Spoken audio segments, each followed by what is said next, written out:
What was going on in the studio, though, was a real tug of war going down to Mexico to shoot Catch 22.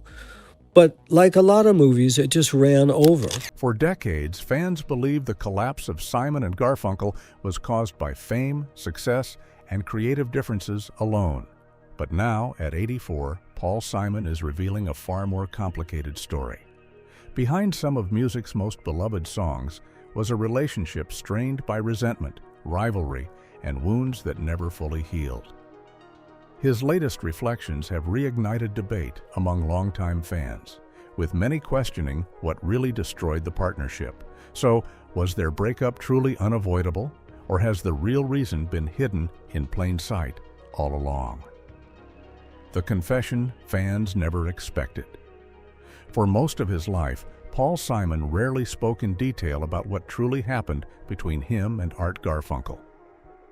Fans knew the famous duo had separated. They knew there had been disagreements, failed reunions, and years of distance. But whenever questions surfaced about the real cause, the answers often seemed incomplete. The public was left with fragments of a story that never fully explained why one of music's most successful partnerships ultimately collapsed. That uncertainty lingered for decades, becoming one of the most enduring mysteries in popular music. Now, at 84 years old, Simon appears far more willing to look back. As he reflects on a career that spans generations, he has begun speaking with a level of openness that once seemed unlikely. Rather than revisiting old arguments or assigning blame to a single moment, his recent comments point towards something much larger. According to Simon, the breakdown was never about one disagreement, one recording session, or one dramatic confrontation.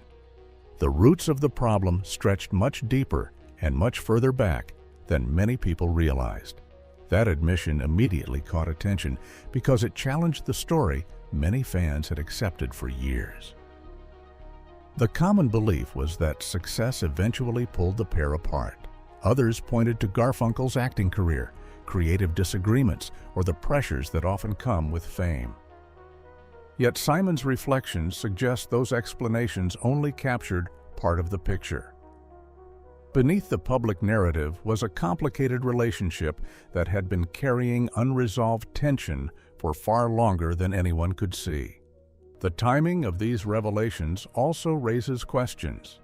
Why discuss these issues now, after so many years of silence?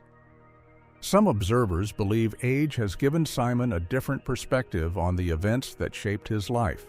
Others wonder whether the passage of time has softened old wounds enough for him to confront uncomfortable truths. Whatever the reason, his willingness to revisit the past has reopened a conversation that many assumed was long finished. As listeners examined his comments, a more troubling possibility began to emerge. What if the partnership had been struggling even during its greatest triumphs? What if the warning signs existed long before the public noticed them? The idea transforms the story from a simple breakup into something far more complex. Instead of a sudden collapse, it begins to resemble a slow unraveling hidden behind chart-topping records, packed concerts, and worldwide admiration. That interpretation does not erase the remarkable success Simon and Garfunkel achieved together. If anything, it makes their story more fascinating. The greater their accomplishments appeared from the outside, the more difficult it became to understand what was happening beneath the surface. Simon's reflections suggest that the forces driving them apart may have been present even while they were creating some of their most celebrated work. And if the real problem existed long before the breakup itself, then the search for answers must begin much earlier than anyone previously imagined, buried within the very foundation of their partnership itself. Decades after the silence between Paul Simon and Art Garfunkel, new questions emerge. Was it ego, creative control, or something neither of them ever fully admitted? Why did years of success collapse into distance? And what truth still lingers beneath their version of events? Let's find out. When harmony hid growing distance. Long before the arguments, the disappointments, and the painful separation. Paul Simon and Art Garfunkel seemed like an impossible success story. Their journey began not in a recording studio or on a concert stage, but in Queens, New York, where two young boys first crossed paths as children. Few could have imagined that their friendship would eventually produce some of the most recognizable music of the 20th century. What started as a simple connection between classmates gradually evolved into a partnership that millions would come to admire and celebrate. As the years passed, their musical chemistry became impossible to ignore. Their voices blended with a natural ease that set them apart from countless other performers. Together, they transformed from ambitious teenagers into a duo capable of capturing the attention of audiences across America and beyond. Success arrived steadily, then suddenly. Hit records followed one another, and songs like The Sound of Silence, Mrs. Robinson, and Bridge Over Troubled Water became woven into popular culture. With every achievement, Simon and Garfunkel appeared more inseparable in the eyes of the public. From the outside, the partnership looked almost perfect. Fans saw two lifelong friends standing side by side as they collected awards, topped charts, and filled venues. Their music carried a sense of unity that made listeners believe the connection between them was unbreakable. The image was powerful, and for many people, it became difficult to imagine one without the other. They were not simply performers sharing a stage. They had become a symbol of artistic harmony itself. Yet that public image created its own mystery. The greater their success became, the harder it was to understand what eventually went wrong. How could a partnership that achieved so much end in division? Why would two men who seemed to complement each other so perfectly struggle to remain together? Those questions would linger for decades, partly because the achievements were so extraordinary. Every milestone made the eventual collapse appear even more puzzling. Looking back, some observers believe the warning signs may have been easier to miss precisely because the success was so overwhelming. Acclaim has a way of hiding problems. As records sold in massive numbers and audiences celebrated their performances, few people paid attention to what might have been happening beneath the surface. The spotlight remained fixed on the music, not on the relationship behind it. That does not mean conflict was obvious from the beginning, nor does it diminish the genuine bond they once shared. Their friendship and musical connection were real. Their accomplishments were undeniable. But the story becomes more intriguing when viewed through the lens of hindsight. Knowing how everything ended forces a different perspective on those years of triumph. The rise of Simon and Garfunkel was not simply the story of two friends conquering the music world. It was also the foundation of a far more complicated relationship, one that would eventually raise difficult questions about loyalty, identity, and collaboration. And hidden beneath the applause, the first clues may already have been taking shape, unnoticed by almost everyone around them.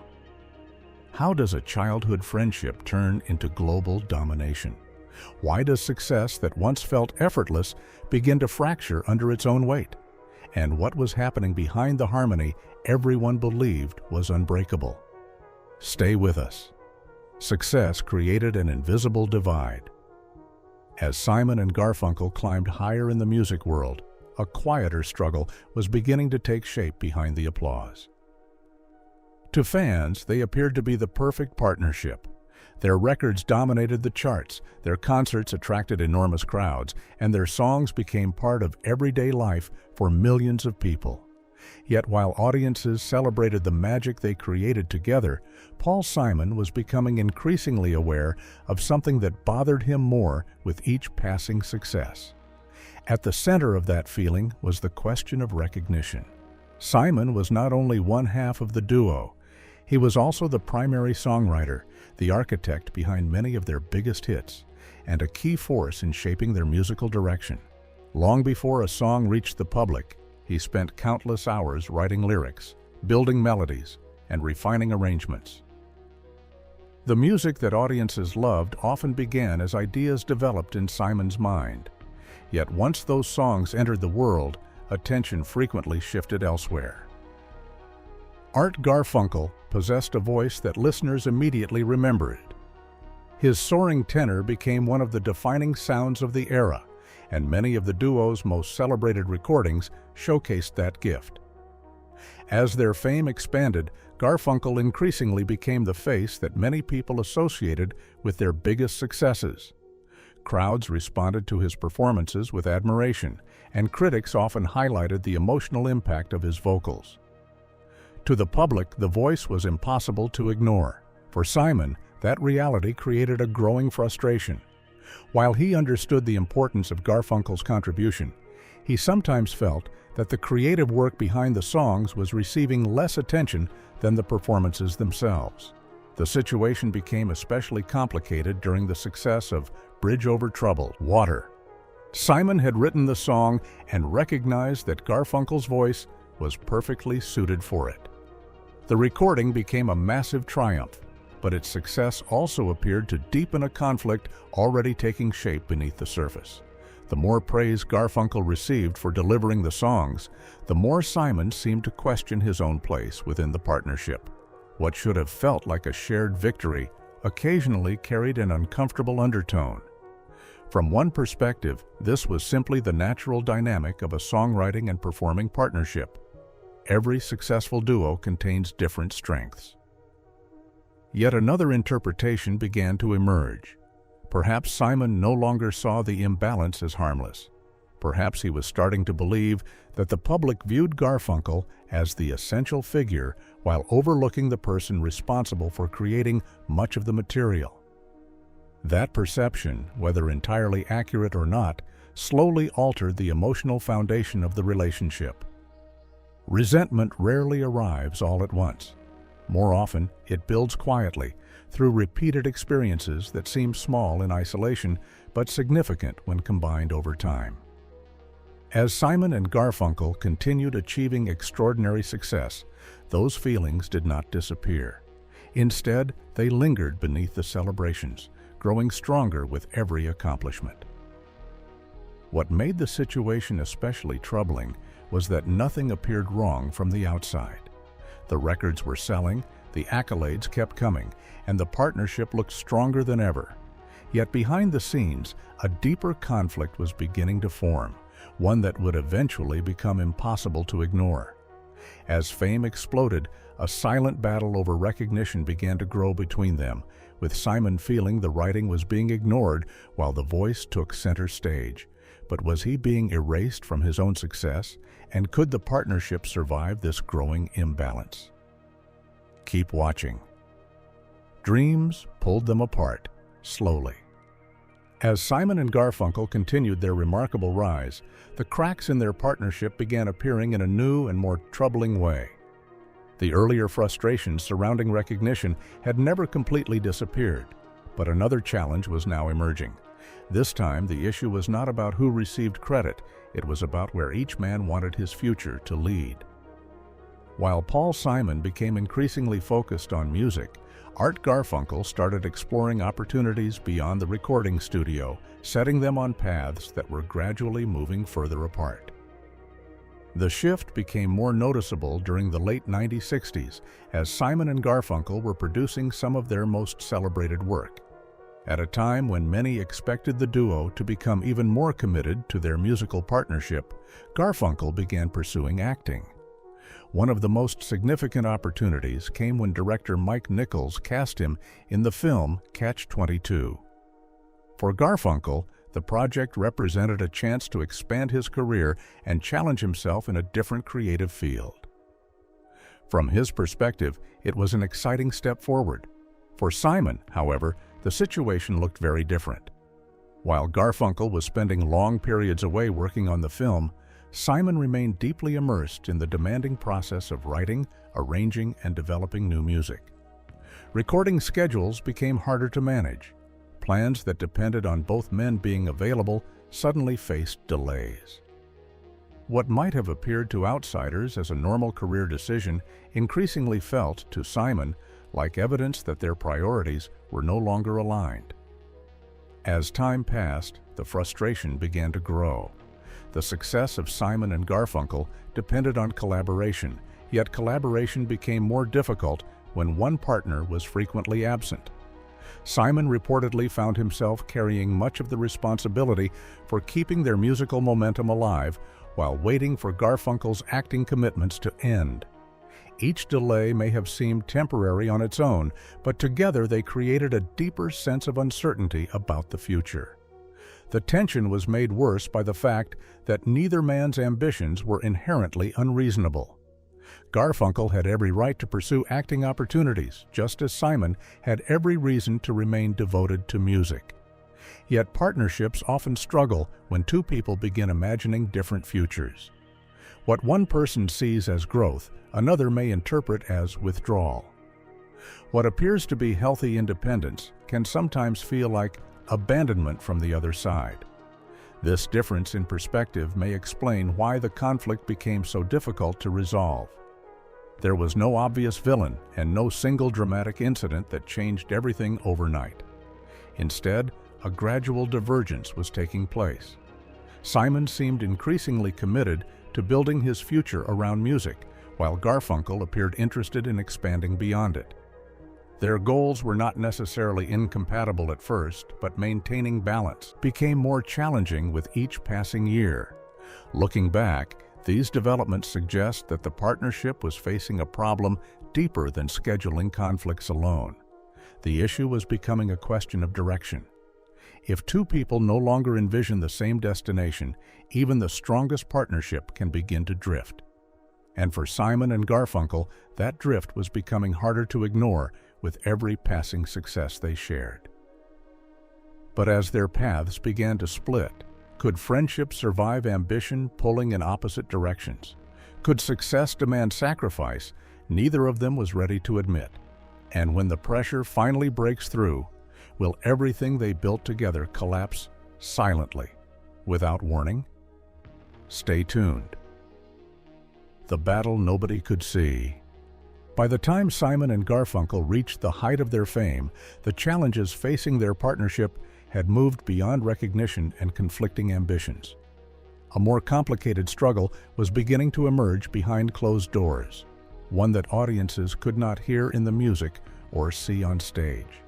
The question was no longer simply about who received credit or how much time each man devoted to the duo. Instead, it was becoming a battle over authority, influence, and the future direction of one of the most successful partnerships in popular music. At the center of this growing conflict was Paul Simon's role as the primary songwriter and creative force behind much of their work. He was responsible for writing many of the songs that defined the duo's legacy. Beyond the lyrics and melodies, he also invested enormous effort into arrangements, production decisions, and the overall artistic vision. For Simon, each song represented a carefully constructed piece of work shaped through countless hours of attention and refinement. Naturally, he felt a strong sense of ownership over the creative process. Art Garfunkel viewed the situation differently. While he was not the primary songwriter, he was far more than a singer delivering someone else's material. His voice had become essential to the duo's identity, helping transform Simon's compositions into recordings that resonated with millions. From Garfunkel's perspective, his contribution gave him a legitimate stake in important creative decisions. He did not see himself as a supporting player. He saw himself as an equal partner. That difference in perception gradually became a source of friction. Decisions that might have seemed minor to outsiders often carried deeper meaning inside the partnership. Discussions about arrangements, song presentation, and artistic direction could become points of disagreement because they touched on a larger issue. Each conversation raised the same underlying question: who ultimately had the authority to decide what Simon and Garfunkel would become? The tension reportedly became especially noticeable during the period surrounding Bridge Over Troubled Water. Simon's perfectionist approach sometimes clashed with Garfunkel's desire to contribute ideas of his own. Suggestions that may have been intended as collaboration could be interpreted as interference. Meanwhile, Simon's determination to protect his artistic vision could appear controlling from the other side. Neither perspective necessarily tells the whole story, but together they reveal how easily creative partnerships can become strained when roles are not viewed in the same way. As these disagreements accumulated, they began to shape the emotional atmosphere between them. What started as professional discussions increasingly carried personal weight. Creative disputes were no longer isolated incidents. They became symbols of larger frustrations that had been building for years. The arguments were not only about music, they reflected different beliefs about partnership itself. Looking back, this period appears to mark a significant turning point. The conflict was becoming less about external pressures and more about the relationship between the two men. Success had given them fame, influence, and admiration, but it had also forced them to confront difficult questions about control and equality. And as those questions remained unresolved, the foundation of the partnership grew increasingly unstable, pushing them toward an even deeper and more personal divide that neither seemed able to escape completely. Behind the closed doors of their partnership, something far more powerful than music was shifting. Who decides the future when two visions refuse to align? And when control becomes the prize, does collaboration survive at all? And who truly held the power? Stay glued. The comebacks that changed nothing. When Simon and Garfunkel officially parted ways, many people assumed time would eventually heal the damage. Their music remained beloved, their legacy continued to grow, and public interest in a reunion never disappeared. To countless fans, the idea seemed inevitable. Two childhood friends who had created so much together would surely find a way back to each other. Yet as the years passed, a different pattern began to emerge. Every attempt to rebuild the partnership offered hope, but every comeback seemed to end with the same familiar disappointment. The first reunions generated enormous excitement because they suggested that old wounds might finally be fading. Audiences wanted to believe that whatever had divided Paul Simon and Art Garfunkel could be overcome. Their appearances together reminded people of the extraordinary chemistry that had once made them one of the most successful acts in music history. On stage, the magic often appeared intact. The harmony still worked, the songs still resonated. For a moment, it seemed as though the past could be left behind. One of the earliest examples came with their 1975 appearance on Saturday Night Live. While the performance attracted attention, reports suggested that the reunion was far from effortless. The comfort and ease that audiences expected were not always present behind the scenes. Though they shared the stage again, deeper issues appeared unresolved. The event hinted that performing together and rebuilding a partnership were not necessarily the same thing. The most dramatic reunion arrived in 1981 with the famous Central Park concert.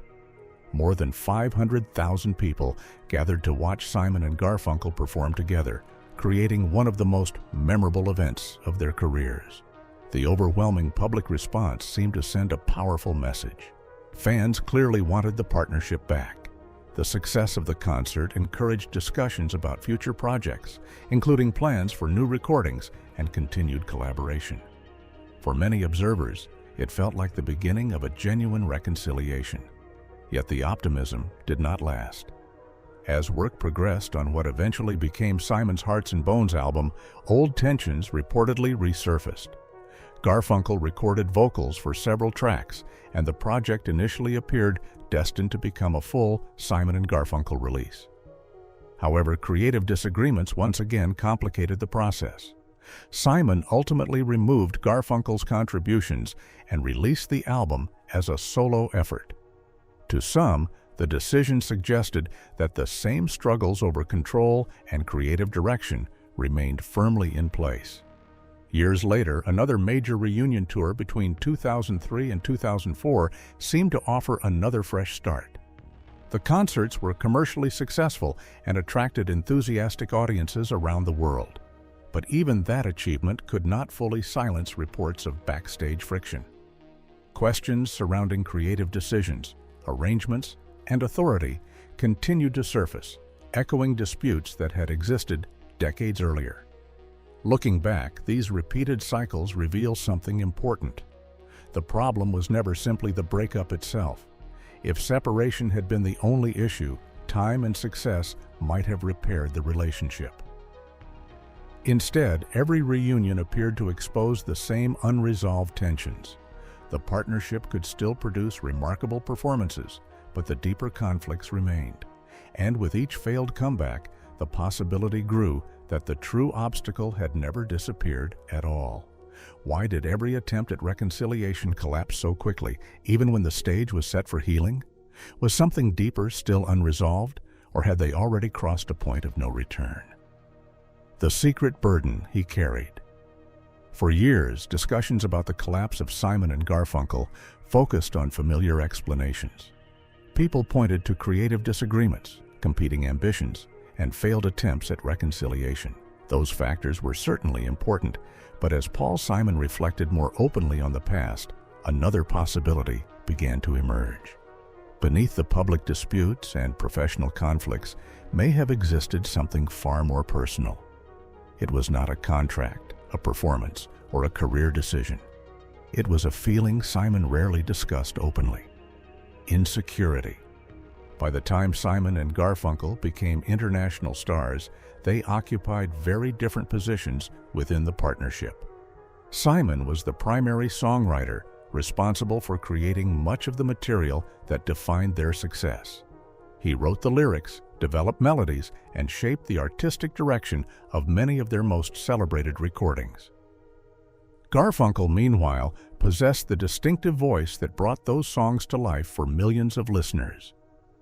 Together, they formed an extraordinarily successful combination. Yet success did not necessarily erase personal doubts. As audiences embraced the duo, attention often focused on Garfunkel's vocal performances. His voice became one of the most recognizable sounds in popular music. Fans admired the emotional quality he brought to songs, and critics frequently highlighted his contribution. While Simon's songwriting was respected, the public spotlight sometimes seemed drawn toward the performer delivering the music rather than the person who created it. Over time, that imbalance may have become increasingly difficult for Simon to ignore. What makes this period especially significant is that Simon himself later acknowledged struggling with these feelings. Looking back, he suggested that Garfunkel's talent affected him in ways he did not fully understand at the time. The issue was not a lack of respect. Simon recognized the value of Garfunkel's voice and understood its importance to their success. The problem appears to have been more complicated. The very quality that helped elevate their music may also have made Simon question his own place within the partnership. From one perspective, such feelings are understandable. Creative people often develop strong attachments to their work, and recognition can carry enormous emotional weight. Yet another interpretation raises a more uncomfortable question. If Simon increasingly felt overshadowed, could that have influenced decisions he later made regarding the partnership? Could personal insecurity have intensified disagreements that might otherwise have remained manageable? The answers remain open to interpretation, but the possibility changes how the entire story is viewed. The significance of these reflections extends beyond simple jealousy or professional rivalry. They suggest that the deepest conflict may not have existed between Simon and Garfunkel alone. In some ways, the struggle appears to have been internal. While the world saw a legendary duo producing timeless music, Simon may have been wrestling with questions about identity, importance, and recognition. Those concerns are often invisible to outsiders, yet they can shape decisions in powerful ways. Viewed through this lens, many earlier events begin to look different. The disputes over creative control, the frustrations surrounding recognition, and the repeated breakdowns in communication seem connected by a common thread.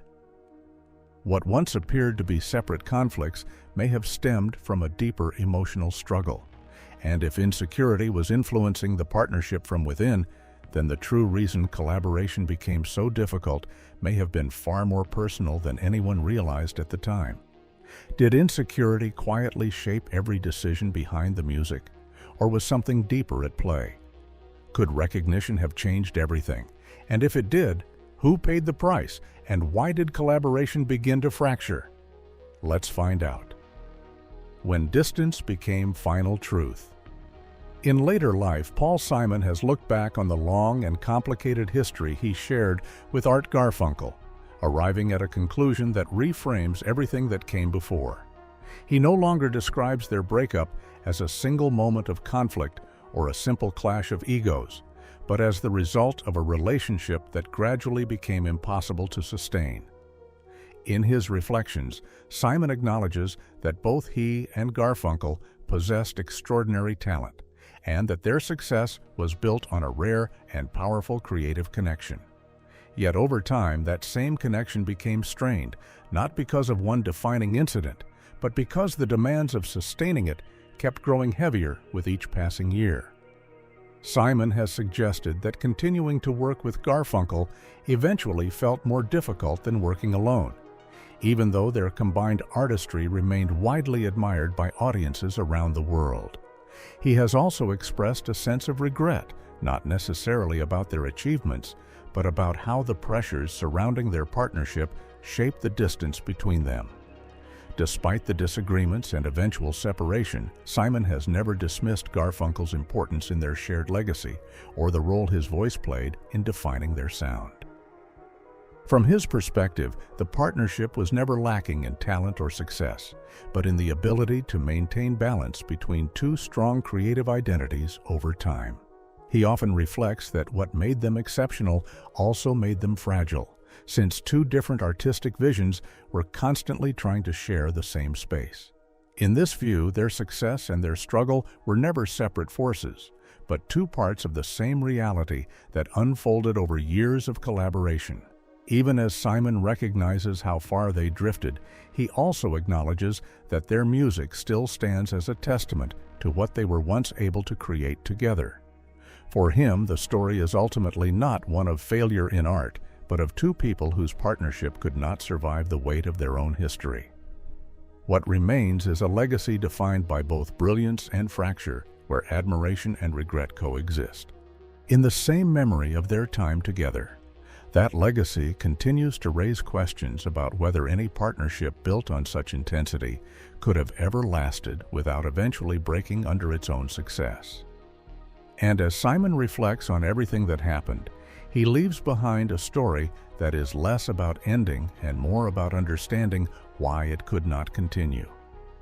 But even in that understanding, there is no simple answer that closes the chapter entirely, because the story of Paul Simon and Art Garfunkel remains tied to both extraordinary achievement and unresolved emotional complexity that continues to resonate with audiences who still listen closely to every song they created together, searching for meaning in the harmonies that once defined an era, and wondering how something so powerful could also become so fragile over time, leaving behind not just music, but a reflection of human connection under pressure and the cost of artistic greatness shared between two voices.